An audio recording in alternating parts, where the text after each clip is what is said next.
You know what's wild? One stupid text message can literally destroy your entire life. Like, I'm sitting here in this hotel room that was supposed to be my honeymoon suite. And instead of celebrating with my new husband, I'm alone trying to figure out how everything went so wrong so fast. Anyway, make sure to hit that like button if you enjoy my stories, and don't forget to subscribe if you're new here. I've got plenty more drama to share. So let me start from the beginning. I'm Allison, I'm 29, and up until 2 days ago, I was supposed to be getting married to Bryant tomorrow. 4 years we've been together, engaged for one, and everything was planned perfectly. The venue, the catering, my dress, all of it. But here I am alone because apparently one little secret from Vegas was enough to make Bryant lose his absolute mind. Look, I need to be real with you about Bryant. Everyone always acts like he's this perfect guy, but between us, he's exhausting. Like, the man cannot function without having every single detail of his life planned out and documented. He works in some finance job where he spends all day obsessing over numbers and spreadsheets, and he brings that same uptight energy home. Everything has to be his way. Everything has to be proper and by the books. God forbid you try to be spontaneous or live a little. When we first met, I thought his whole responsible act was cute. I was 25, working at a marketing firm, and honestly tired of dating guys who couldn't even remember to call me back. Bryant was different. He planned these elaborate dates, always showed up on time, remembered every little thing I mentioned. But after 4 years, that controlling behavior got old real fast. The thing is, Bryant never really saw me for who I am. He fell in love with this version of me that he created in his head.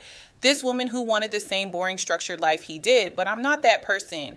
I like adventure. I like living in the moment. I like having options. And maybe that's why what happened in Vegas felt so right at the time. 6 months ago, I had to go to this work conference in Vegas. Standard stuff, boring presentations about marketing strategies and client retention.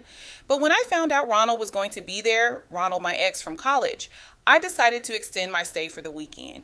Sue me for wanting to catch up with an old friend. Ronald and I dated for 3 years in college. He was everything Bryant isn't. Spontaneous, fun, adventurous. The kind of guy who would drive 4 hours just to watch the sunrise somewhere new or book a random flight to Miami because he found a good deal. When we broke up, it wasn't because we didn't love each other. We were just young and wanted different things, but seeing him again after all these years, all those old feelings came rushing back. We spent the whole weekend together just like old times, gambling, drinking, laughing until our stomachs hurt. And yeah, we hooked up. I'm not proud of it, but I'm not going to pretend it didn't happen either. Brian and I weren't married yet, and things between us had been tense for months because of all the wedding planning stress. But here's where things got complicated. Sunday night, we were both pretty drunk, and Ronald joked about how crazy it would be if we just got married right then and there. At first, I laughed it off, but then he found this little chapel that was still open. And suddenly, we were standing there in front of some Elvis impersonators saying, "I do." I know how that sounds, but you have to understand, it felt like a dream, like we were just playing pretend. Ronald looked so happy, and for the first time in months, I felt free. Not weighed down by Brian's endless planning and expectations and rules about how everything had to be done the right way. When I got back home, reality hit pretty hard. I had a wedding to Bryant in 6 months, and I was technically married to someone else, but I figured it would be easy to fix. I hired a lawyer, told him I needed an annulment, and assumed it would be handled quickly and quietly. Bryant would never need to know about my weekend of fun. The lawyer told me it would cost $3,000 to expedite the process, which seemed ridiculous for what was basically just paperwork. I told him I'd think about it, and honestly, I kept putting it off. The wedding was still months away, and I figured I had time to deal with it later when I wasn't so stressed about everything else. But the truth is, there was a part of me that didn't want to file those papers right away. Having Ronald as a backup felt secure, like if things with Bryant didn't work out, at least I wouldn't be starting over completely. And there was something thrilling about having this secret, this other life that Bryant knew nothing about. I confided in Quinn about the whole situation because I needed someone to talk to, and she seemed to understand at first. She even joked about how I was living like some character in a romance novel, married to my passionate college love while engaged to my stable provider. I thought she got it, but apparently she was judging me the whole time. As the wedding got closer, I kept meaning to call the lawyer and get the annulment finalized, but there was always something else to deal with. Dress fittings, venue, walkthroughs, family drama.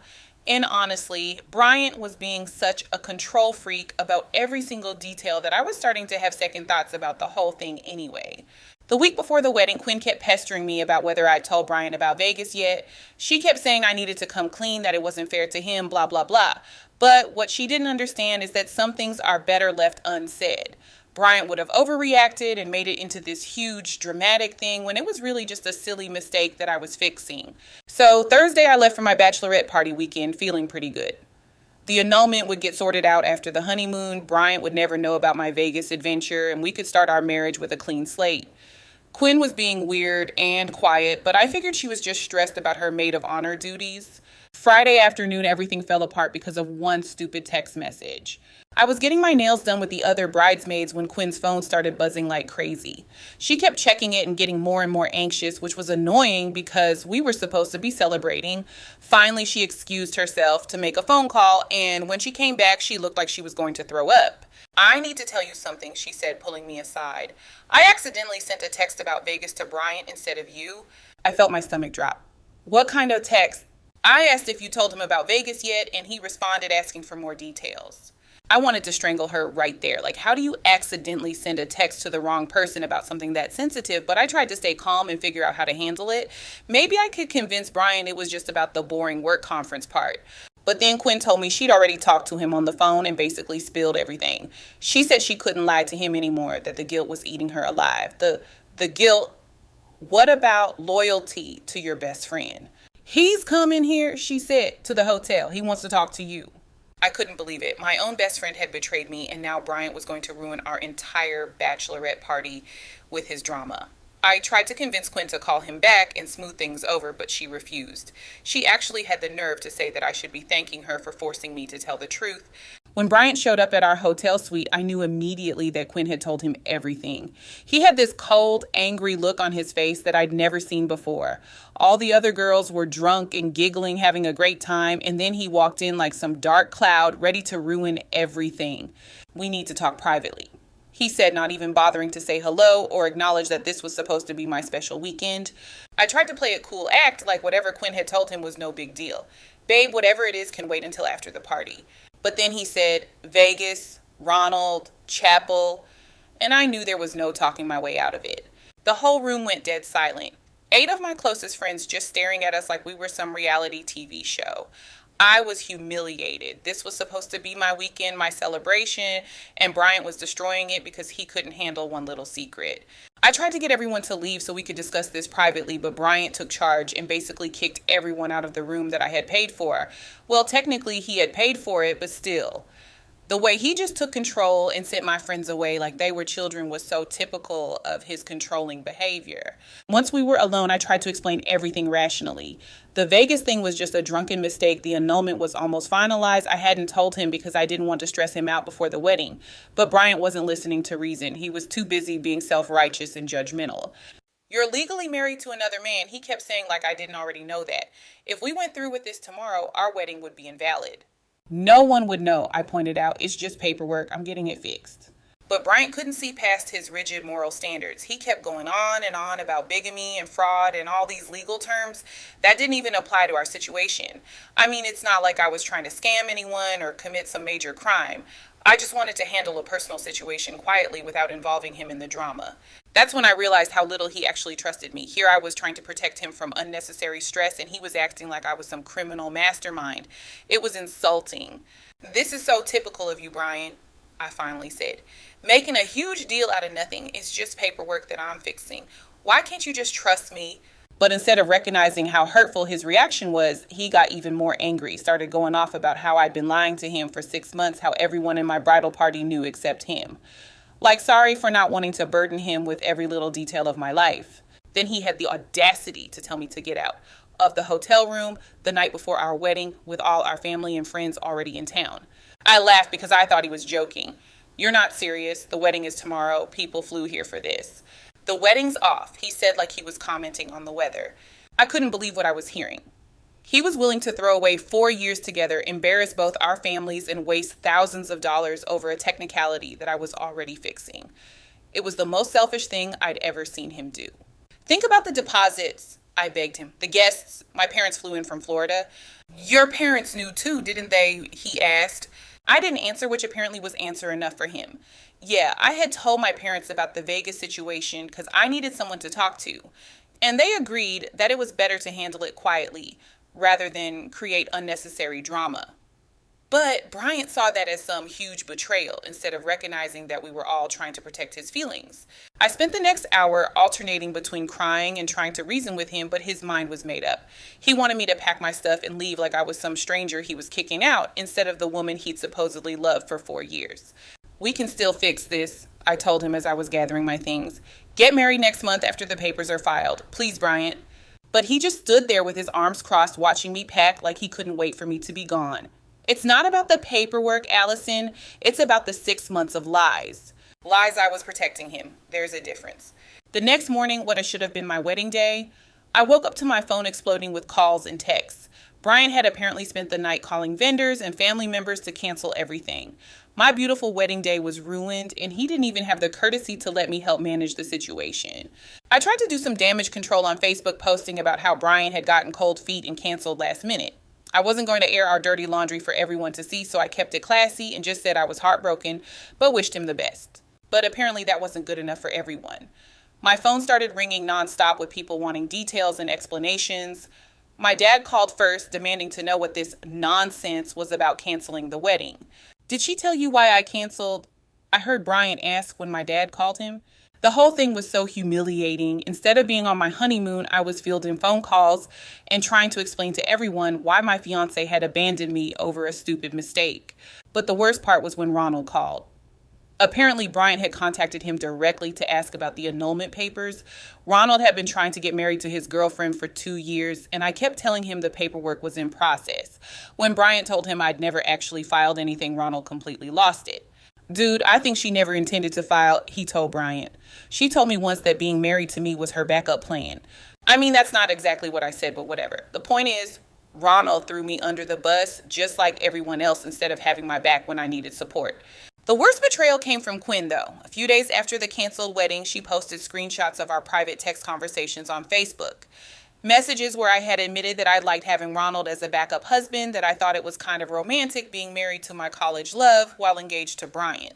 Those were private conversations between friends. I was just being vulnerable and sharing my feelings, and she used them to humiliate me publicly. The comments on her posts were brutal. People calling me manipulative and selfish and worse. My own friends were turning against me based on private conversations taken completely out of context. Bryant's family had the nerve to act all shocked and disappointed like they hadn't been judging me from day one anyway. His sister Kara actually commented on Quinn's post saying she always knew something was off about me. Thanks for the support during the hardest time of my life. When I called Bryant crying, begging him to make Quinn take the screenshots down, he refused. You've already humiliated me enough, I said. This is destroying my reputation. I haven't done anything, Allison, he said in that cold, superior tone he uses when he thinks he's being morally superior. Your actions have consequences. My actions. What about Quinn's actions in betraying my trust? What about his actions in abandoning me over a mistake I was fixing? I loved you, I told him because I needed him to understand what he was throwing away. No, you loved what I represented. He said, stability, safety, a backup plan while you kept one foot in the past. That wasn't fair. Yeah, I like feeling secure, but doesn't everyone? I wasn't using him. I was building a life with him. The Vegas thing was just complicated. It didn't mean I didn't love him. But Brian had already made up his mind that I was the villain in this story, and nothing I said was going to change that. The next few weeks were a nightmare. The annulment finally went through because Ronald threatened to sue me if I didn't file immediately. His engagement fell apart too because I may have sent his fiancé some photos from our Vegas weekend. If I was going down, I wasn't going down alone. My friend group completely imploded. Half of them sided with Quinn, saying I should have told Bryant the truth from the beginning. The other half thought Quinn was wrong to betray my confidence, but they were all tired of the drama and just wanted to stay out of it. I ended up moving back in with my parents, which was humiliating at 29. My job became awkward because people had heard about the canceled wedding and I couldn't escape the whispers and judgment everywhere I went. 3 months later, I found out through social media that Bryant was dating someone new. Some woman he met through work, a successful professional who apparently appreciates his stability and moral character. The photos of them together made me sick. He looked happier and more relaxed than I'd ever seen him. At a mutual friend's birthday party last month, I saw them together in person for the first time. Bryant barely acknowledged me, but I couldn't stop watching them. The way she looked at him with genuine admiration, the way she laughed at his stupid jokes, the way she seemed to actually enjoy his company instead of just tolerating it. And Yeah, maybe seeing them together made me realize some things about our relationship that I hadn't wanted to admit before. Maybe I had taken him for granted. Maybe I should have appreciated how good he was to me instead of focusing on all the ways he annoyed me. But it's too late now.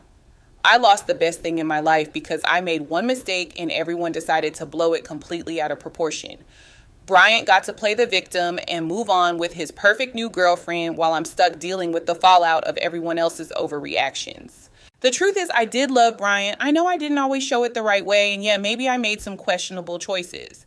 But I was trying to protect our relationship, not destroy it. If he had just trusted me and let me handle the Vegas situation my way, we'd be married right now and none of this drama would have happened. Instead, I'm alone, my reputation is ruined, and everyone treats me like I'm some heartless manipulator who never cared about anyone but myself. Meanwhile, Bryant gets to ride off into the sunset with his new perfect girlfriend who probably doesn't have a spontaneous bone in her body. But you know what? Maybe I'm better off without someone who would abandon me the second things got complicated. Maybe I deserve someone who can handle a little chaos in their life without running away. Maybe Bryant was always too weak and rigid for someone like me anyway. At least that's what I tell myself when I'm lying awake at night in my childhood bedroom wondering how everything went so wrong so fast.